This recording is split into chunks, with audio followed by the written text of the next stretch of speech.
bonne chose. Alors, Cordon J.C. Mwamba, parlons maintenant de la situation sécuritaire à l'est de la République démocratique du Congo qui continue d'ailleurs de déranger tous les Congolais. Vendredi, la semaine passée, les terroristes de M23 ont largué des bombes dans la ville de Goma, dans le camp des réfugiés, là où nous avons perdu à peu près 14 personnes. J'ai vu les images, c'est vraiment insupportable de tout mon niveau. Il y a beaucoup de filles, maman, beaucoup de filles, il y a une femme, dans le Congo, a vu des clairs explosifs, maman, beaucoup de filles, dans le Congo, il y a des Congolais. Tant on dit des images, il y a des Merci beaucoup de Konanga pour la Mutuna. Je pense que la communauté internationale a zali komona lolengeni ni ba terroriste ya M23. Bazali ko massacrer oyo simana bango tozali na criminel Kadame. Bazali ko envie ozali ba richesse sous na biso. Entre autres coltan, entre autres nobium, entre autres or ba diamant na mususu. Ezali vraiment, je suis sidéré. Ezali est le Congo ya passe. Au moment où M23 Ezali Kosala Makamonyo Swana, communauté internationale est silence, silencieuse. Nations Unies Ezali silencieuse. Pour le moment, le président de la République, Félix Tshisekedi Tshilombo, Oyo Aouta Kolobana interview naye, il était prêt pour na Asala Bitumbana Ezali Rwanda. Mais la constitution Ezolobakio, pour lancer Ezali guerre contre Rwanda, il faudrait assez que les deux chambres, Ezala Assemblée nationale, Ezala Sénat, ba kota na Congrès, ba bimission Ezali résolution afin que yé apé sakitus, afin que tout frappe sur Rwanda. Parce que Erozo Salemana Est, Ezali Ndekonangai. Ezali que ba M23 simana bango Ezali Kagame Ezali simana bango. C'est pourquoi qui lors d'une des interviews na niveau ya top Congo, Mokonzi Mboka a ebisaki Christian Lusakweno ebise boya ebise que non à moindre escamouche. Yé a commené nini Ezali bitumba a okende vers Rwanda. Mais il ne peut pas cette déclaration il y a eu des morts dans la République démocratique du Congo, comment le bateau c'est la réaction toujours. Il y a président Félix qui dépasse la déclaration.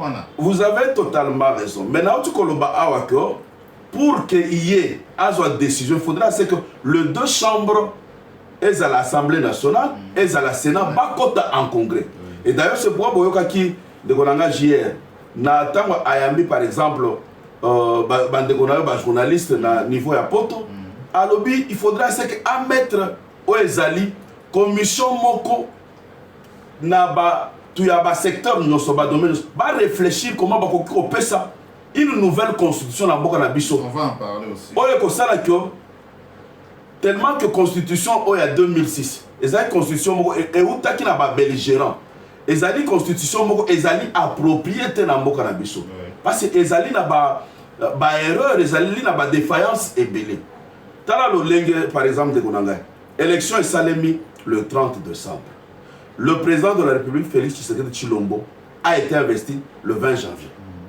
Maintenant, il faudra que l'institution, Assemblée nationale, Sénat, ils ont mis en place pour le Congrès, va faire malgré Wana, le problème c'est que nos forces armées, là, non, il faudrait que l'Assemblée nationale, Sénat, Bakota, Bapesa qui touche la présidente de la République, mais quand même nos forces armées, les FARDC, je vais vous dire, malgré que Bandeonabi soit Bakoufa qui a bombardement M23, Naka où il a déplacé, nos FARDC ont fait une réplique. On fait une réplique terrible. Et je vais vous affirmer que une réplique contre les terroristes qui sont morts en cascade comme de mouches. Mais il ne faudrait pas assez que dans l'avenir, tous les cas Tango Bisso, pour la réplique, je pense qu'il faudrait tout changer ma stratégie. Mais j'encourage le FARDC et les Ouazalendo de défendre notre territoire parce que territoire na biso nzambe nda pesa biso. Vous avez parlé des Wazalendo, permettez-moi de poser une question sur les Wazalendo. Déjà, il y a les États-Unis qui demandent à président Félix Tshisekedi de cesser de soutenir les Wazalendo, l'Union européenne, même Nations Unies aussi, pareil. Pas plus tard, il y a des semaines, si je ne me trompe pas, le cardinal Ambongo qualifié les Wazalendo comme un mouvement insurrectionnel. Je pense que, merci beaucoup de m'engager pour la Moutouna Nayo. Je pense que la RDC c'est un pays souverain. Les Wazalendo ne sont pas des terroristes. Les Wazalendo, ce sont des Congolais de père et de mère qui ont pris conscience de leur pays. Les Wazalendo, ce sont des patriotes congolais qui ont pris conscience de leur pays, se disant que non, ils vont donner leur vie, ils vont se sacrifier afin que les terroristes du 23, que le Rwanda ne puisse pas s'accaparer de nos terres, qui sont des terres que Dieu nous a données. Parce que la guerre qui se vit aujourd'hui de la GR, au niveau Est, c'est une guerre économique. M. Kagame, avec le 1-23, sont en train de piller nos richesses. Qui derrière, il y a des multinationales qui protègent le régime de Kagame. C'est pour vous dire que les Wazalendo ne sont pas des terroristes, ce sont des Congolais de père et de mère qui défendent leur patrie, qui défendent leur terre, le terre de leurs ancêtres. Alors, Cordon JC Mwamba, on avance toujours dans cette émission. Permettez-moi de continuer toujours avec cette affaire du cardinal Ambongo.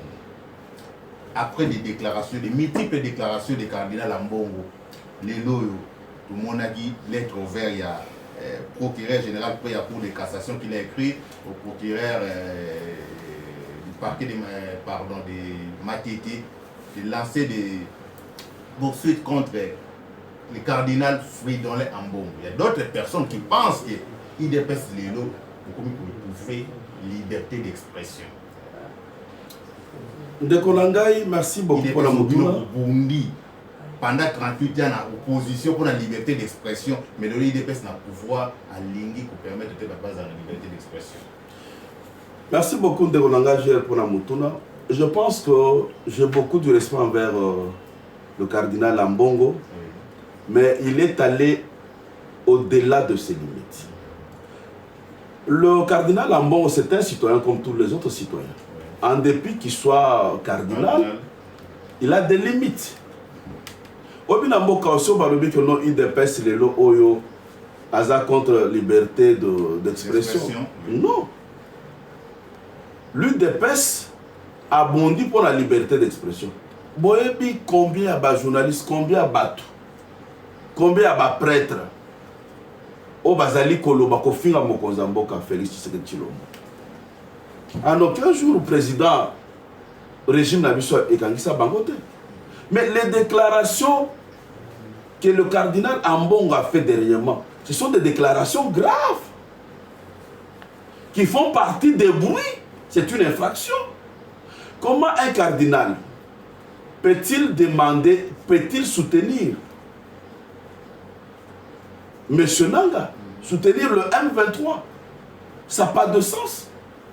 Il doit être poursuivi de ces déclarations. Dans quel pays au monde de Ronanga JR un cardinal a copié que ça a telle déclaration? Ça ne sera pas la première fois au monde qu'un cardinal soit poursuivi. On l'a vécu en France, on l'a vécu dans d'autres cieux. Je pense que, moi je soutiens la démarche de la Cour de cassation, je pense, qui demande à ce que des poursuites soient faites à l'endroit du cardinal Fridolin Ambongo, parce que c'est un citoyen comme les autres citoyens. Et d'ailleurs, j'aurais appris que même le Vatican n'est pas d'accord avec les déclarations du cardinal. Hein, ce n'est pas un intouchable. Fridolin Ambongo accuse le régime de donner des armes au FDLR et au Wazalendo pour combattre les M23. Cardinal Ambongo, à qui je respecte beaucoup, doit aller devant la justice, prouver toutes ces déclarations et donner des preuves devant la justice de tout ce qu'il est en train de dire. Je pense que c'est ce que je peux dire. Alors, on avance toujours dans cette émission. Cordon JC, Pardon, je sais moi, parlons maintenant de l'inspection générale des finances avec l'inspecteur. Vous l'appelez comment? L'inspecteur l'inspecteur général chef de service Jules Alinguete. Les lots congolais doivent apprécier. Moussala Oyo, moi Namboka Gilles Alinguete, Azosal, l'inspection générale des finances. Mais, et là, comment va congolais toujours remarqué, apparemment, justice est pour accompagner Moussala Gilles Alinguete Azosal. On dit comment le baguette n'a soit Gilles Alinguete même Azosal Moussala bien, il y a une justice est pour accompagner, ou soit Gilles Alinguete Azosal Moussala bien. Justice est pour accompagner. Merci beaucoup de Konangai, JR Kolobela, Oezali, inspection générale de finances, conduit de main par Jules Alinguete Nkei, qui est le chef, qui est l'inspecteur chef, qui est l'inspecteur général chef de service.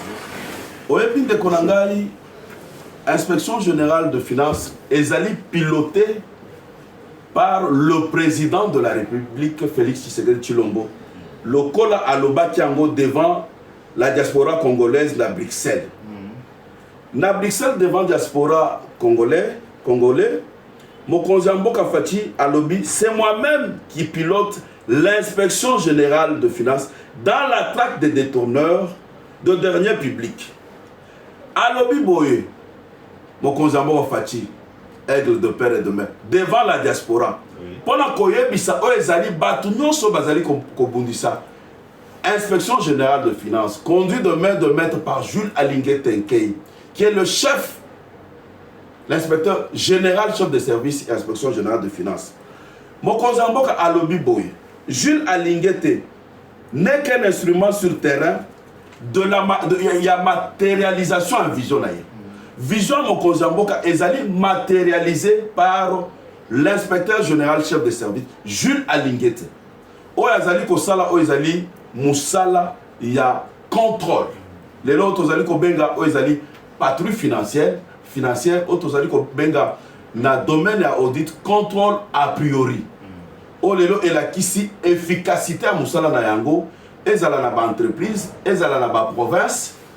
Tango ba pesa ki Oyazala ki bâton ya commandement l'inspection générale de finances. Na ordonnance au Mokonzi Mboka Félix Tshisekedi Tshilombo anomaki na mois de juin, le 20 juin 2022 ou 2021-2022, Oyazali numéro 1, Jules Alinguete a pesa qui est mission pour la contrôle, lutter contre la corruption. De Moussala o Jules Alinguete Azali Kosala. Mais kasi elo koni tozali ko constater. Namboka o par exemple de Konanga JR.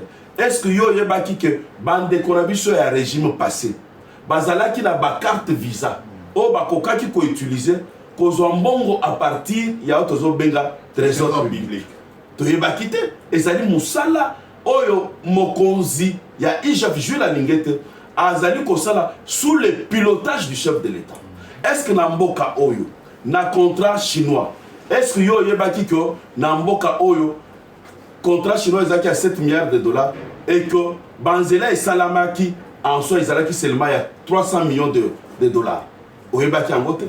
Lelo à cause de tozobenga patrouille financière.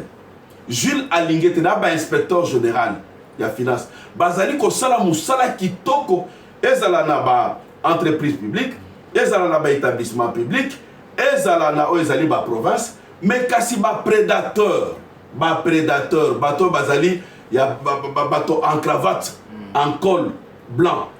Ba komi kolinga ko discrédité o ezali musala ya inspection générale de finances.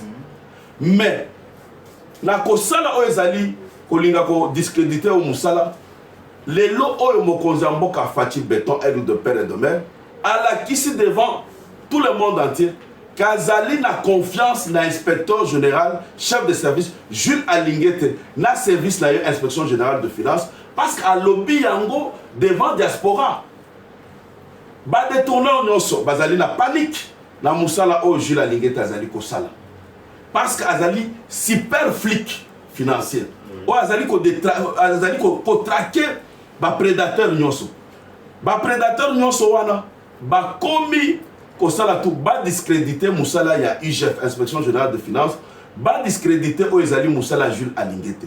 Mais kasi Jules Alingete Nkei o ezali inspecteur chef de service, il y a inspection générale de finances, azali na confiance à mokonzi mboka Fachi Béton Aigle de père et de mère, azali pe lisusu na confiance il y a population congolaise parce que depuis que l'inspection générale de finances existe depuis le 15 septembre 1987, inspection générale de finances et Sala Nano Moussala Lolenge Mokonzi, il y a inspection générale de finances. L'inspection générale de finances existe depuis quelle année?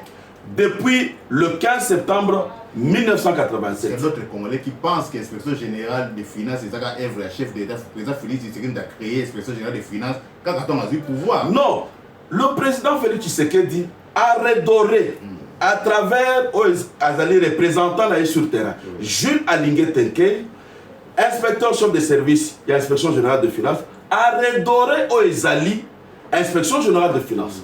Parce que sous le leadership, il y a inspecteur général chef de service, Jules Alingete, Makambwe Belé et Salim. Je peux vous citer par exemple Audit et Salamaki na niveau à Jekamine.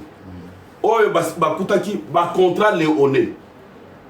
Oyo rapport to bengaki, oyo IGF bengaki rapport exclusif ya Jekamine. Ba détournement de plus de 23 milliards de dollars. Aux hommes un peu aux hommes de la JR. Inspection générale des finances, les lots ezali ko accompagner ba régie financière. Na ezali ba maximisation de recettes. Les lots par exemple 2 GI conduit par Barnabé Mwakadi. L'assignation de sa DG, c'est au-delà. C'est-à-dire que Jules Alingete, Oyazali, piloté par le président de la République, parce que l'inspection générale de finances est pilotée par le président de la République, Azali Kosala Moussala Yakitoko, Lelo Oyo, budget Zaki à 4 milliards, Tokomine à 16 milliards, Barecette et à Barégie financière, Zaki là-bas 1 milliard, 2 milliards, Lelo Barecette, il y a 3 régies financières. À cause de l'accompagnement de l'UGF, conduit de maître par Jules Alingete, la régie financière va réaliser plus de 8 milliards, 9 milliards de dollars. C'est-à-dire que nous demandons au peuple congolais de soutenir Jules Alingete. Ba détourneur Nyoso, il y a bien public. Jules Alingete a Gozonga Simate, les chiens aboient, la caravane passe. Mais pourquoi tous ces pouvoirs dans l'inspection générale des finances? Il y a d'autres personnes qui pensent que l'inspection générale des finances doit se sentir le rôle au-dessus du ministre. L'inspection générale des finances de Konara JR, c'est un service rattaché à la présidence de la République. C'est un service rattaché au président de la République. Naouti Koye Bisayo, intervention à Mokonzamboka devant diaspora belge. C'est lui le pilote. C'est lui le pilote de l'IGF. Oui. C'est-à-dire que l'inspection générale conduite de maître par Jules Alingete est pilotée par le président de la République. L'inspection générale de finances Azali Kosala Moussala naye à contrôle. Mais Kassi, Bible et lobby, la justice élève une nation. L'inspection générale fait son travail, mais la justice ne fait pas son travail. C'est pour ça que Mokonzambo a le deuxième mandat. Azoli Ngokosala ba réforme na niveau ya justice congolaise. Oui. Ce n'est pas que non, l'inspection générale de finances a le pouvoir Moko Koleka. Non. Aujourd'hui, il y a les cours de compte. Azali Kosala Moussala P, quand on a domaine à la finance. Aujourd'hui, tu as la IGF. C'est la nef. C'est les amis Satou. Mais l'inspection générale de finances se démarque par la méthodologie et par le leadership, le bien-faire de l'inspecteur général chef de service, Jules Alingete. Quand lui fait son travail avec les inspecteurs, Bango, il faudra que justice et Zouapé et ça le rôle Nayango. C'est un peu ça. Alors, Cordon J.C. Mwamba, parlons maintenant des rencontres du président Félix Tshisekedi avec la diaspora congolaise au niveau de l'Europe. Il y a un point au Bandeko Bazo Lobela Lelo. Cette affaire de le président Félix Tshisekedi doit Lobeli, il va créer une commission surtout pour revoir la constitution. République démocratique du Congo, il faut créer une constitution parce que selon lui, la constitution de Zana a beaucoup plus créé pour les belligérants. Mais Congo, République démocratique du Congo, a besoin d'une nouvelle constitution. Il y a déjà d'autres personnes qui accusent le président Félix Tshisekedi, qui vous accusent aussi, IDPS, de vouloir postuler pour la 3e fois pour le président Félix Tshisekedi. Le président Félix Tshisekedi a visé déjà 3e mandat. Parce que pourquoi le premier mandat, ça qui a voté au moment où il y a un mandat, comme déjà pour revoir, pour envisager déjà pour revoir la constitution, ou bien pour changer la constitution. Merci beaucoup de Konanga JR. Naebi que vous allez m'opanzi à Sango ya Munene. Naebi na mokili oyo. Ezali kaka livre moko bako changer. Ezali Bible. La constitution peut être changée avec l'évolution du temps. La pêche, par exemple, na Bénin, tant Patrick Talon a eu pouvoir, au début de son mandat, à Salaki révision constitutionnelle na Bénin. Ce qui m'a conzamboka, à l'obika à kocha commission moko, oya koluka ba intellectuel, ya ba domaine nyonso, afin que basa la nouvelle constitution, oya koza la constitution digne de notre pays. Asali Lissoumoute. Asali Lissoumoute. Parce que l'actuelle constitution de Tozanango, na ota koloba. Eza constitution mo isala qui n'a pas belligérant. Na niveau ya Sainte City. Il y a beaucoup d'incohérences dans la constitution actuelle ezali corriger Mbokana Biso.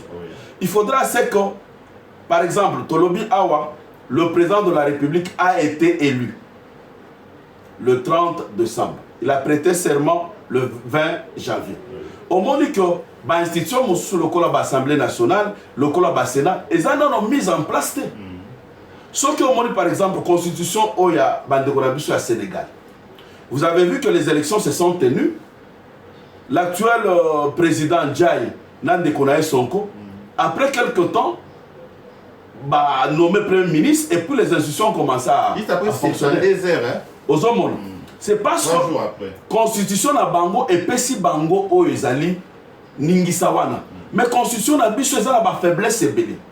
Étant donné que Mokonzi Mboka a moni que la constitution na biso ezala ba faiblesse ebele, Mokonzi Mboka lobi non. Il faudrait créer commission moko oyo qui rédiger une nouvelle constitution pour la adapter yango na ba circonstances actuelles. Il n'y a pas un péché. Tout le monde sera associé. Toute la population, toute la crème intellectuelle congolaise sera associée à cela. Il n'y a pas de péché. C'est ça le problème. Il y a des gens qui ont accusé le président Félix Tshisekedi pour appliquer le 3e mandat. Il y a déjà comme une idée de revoir la constitution, de changer la constitution. Le président... Déjà, secrétaire général Augustin Kabouya, devant les combattants, à tourner les combattants, il y a un mandat sur le président Félix Tshisekedi. Je pense que de Konanga JR, est-ce que c'est un péché si le président de la République n'a moussala ou azali kosala, si la population congolaise est singulière en tant que Congolais de père et de mère, et puis ça y est, après 2e mandat, après avoir vu que Asali Moussala qui toque, et puis ça y est, 3e mandat, où est le péché? Péché exalté. Péché exalité. Le problème, c'est que la constitution doit être révisée.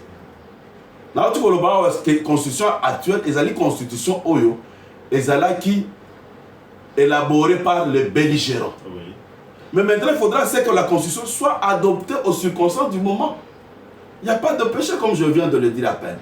Je pense qu'il n'y a pas de peur pour la population. La population, elle attend cette révision-là. Alors, justement, nous sommes presque arrivés à la fin. Et puis, vas-y. Le président de la République, c'est le garant. C'est le garant. C'est le garant des institutions. Du bon fonctionnement des institutions. Il a le droit en tant que président. Alors, Cordo J.C. Mwamba, parlons maintenant de cette affaire des élections des gouverneurs en République démocratique du Congo. Tout le monde a beaucoup plus à Kinshasa. Pas Iwapi, parce qu'on va accuser secrétaire général de l'IDPS, moi, Augustin Kabouya, d'avoir corrompu les députés provinciaux. Pessi Bango Badjip, pour voter Ndeko Daniel Bumba, candidat à l'IDPS. Les lots, même la structure, il y a un mouvement cité, parce que c'est la justice congolaise à l'Andela, secrétaire général de l'IDPS. Pour cette affaire de Djip.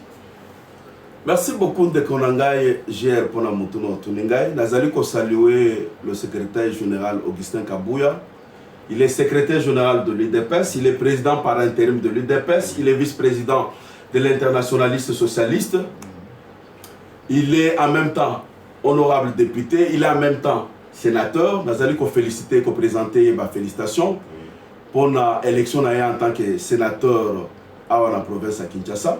Nazali ko féliciter Moussalo Assali pendant la campagne pour la réélection et à Mokonzambo Kafati Béton, aigle de père et de mère, avec 73%, avec une grande distinction. Nazali ko saluer pour la Moussala Assali parce qu'aujourd'hui de Konangaï JR. L'UDPS a 73 députés nationaux. L'UDPS, l'Union pour la démocratie et le progrès social, a 106 députés provinciaux. Toute l'étendue de la République. Sur toute l'étendue de la République. C'est l'actif à l'actif de l'actuel secrétaire général Augustin Kabouya, l'honorable Augustin Kabouya, sénateur. Oui. Je disais, l'IDPS a 106 députés provinciaux, 15 sénateurs, sans compter ceux de Mosaïque. 8 gouverneurs titulaires, 20 conseillers municipaux à Kinshasa.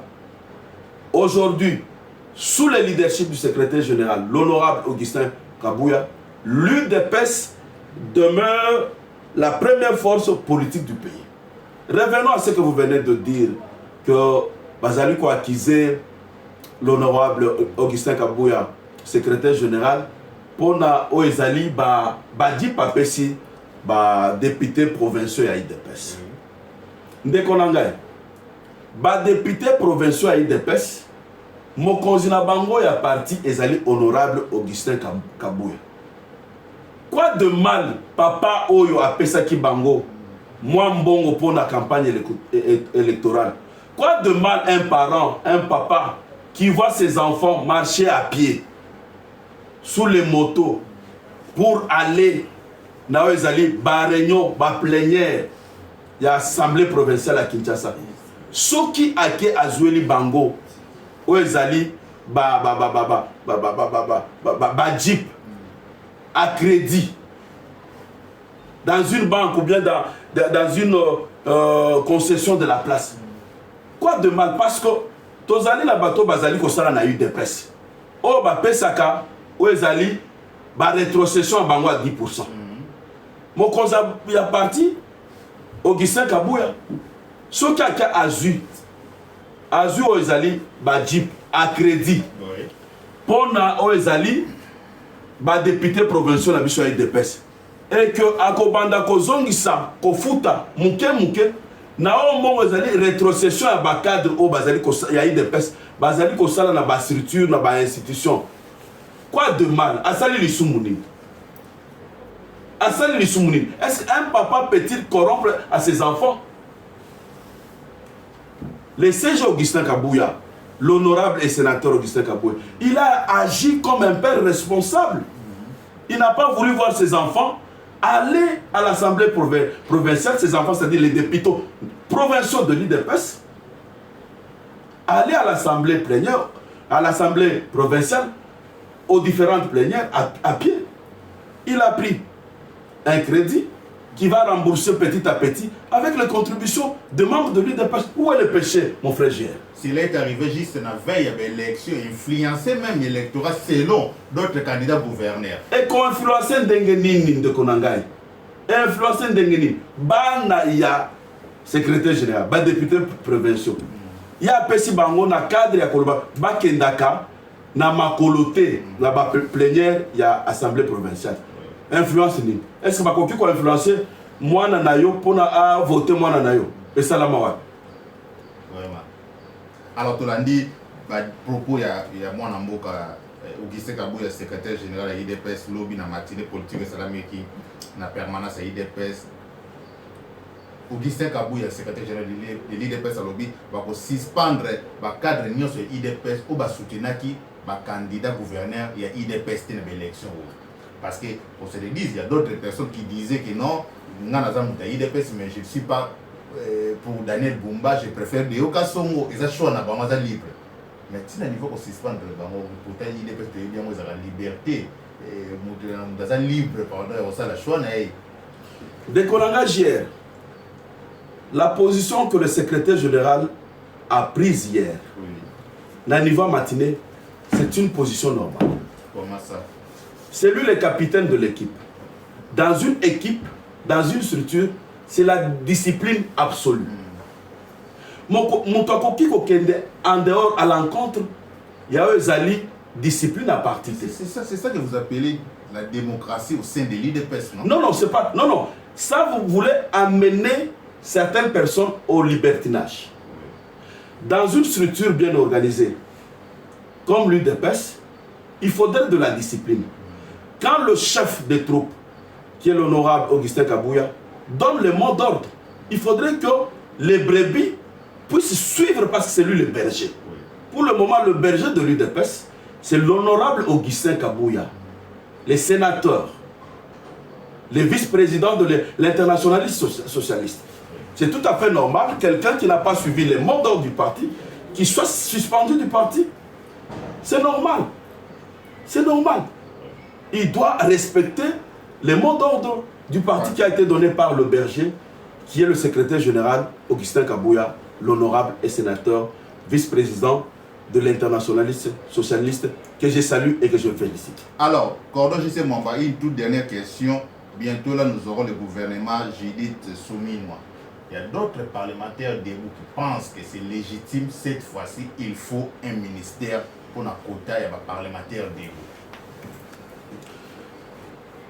Je salue d'abord la première ministre pour la nomination d'Aïe. Oui. Je mérite te rappeler de mon langage hier, le président de la République, c'est le champion de la masculinité positive. Oui. C'est pour la première fois depuis 1960, Namboka Oyo, Mokonzi Mboka a nommé maman. Vous voyez que maman est porteuse de la vie. La première ministre, c'est une dame. Elle est porteuse de la vie. Le lengue moi si à Gérakana Mobali c'est différent. Tant aux autres n'anga mutuna lobby, ba parlementaire debout, ba sengipe au Isali poste. C'est tout à fait normal. Le parlementaire debout dans la lutte de l'accession de l'UDPS au pouvoir, ils ont beaucoup apporté, je vous l'ai dit, oui, à l'introduction de cette émission. Oui. Parmi les parlementaires debout, tous en a universitaire. Oui. Vous l'avez dit d'ailleurs. Nous avons des gens qui ont des masters, nous avons des gens qui sont des assistants, nous avons des gens qui ont de l'expérience avérée et de l'expertise. Quoi de bon que le phénomène parlement debout puisse avoir aussi un ministère? Ils en ont droit, ils en ont la compétence. Je pense que le président de la République, je pense que le secrétaire général Augustin Kabouya, l'honorable, le sénateur, le vice-président de l'internationaliste socialiste. Il a beaucoup de titres. Hein? Il a beaucoup de titres. C'est parce qu'il fait du bon travail.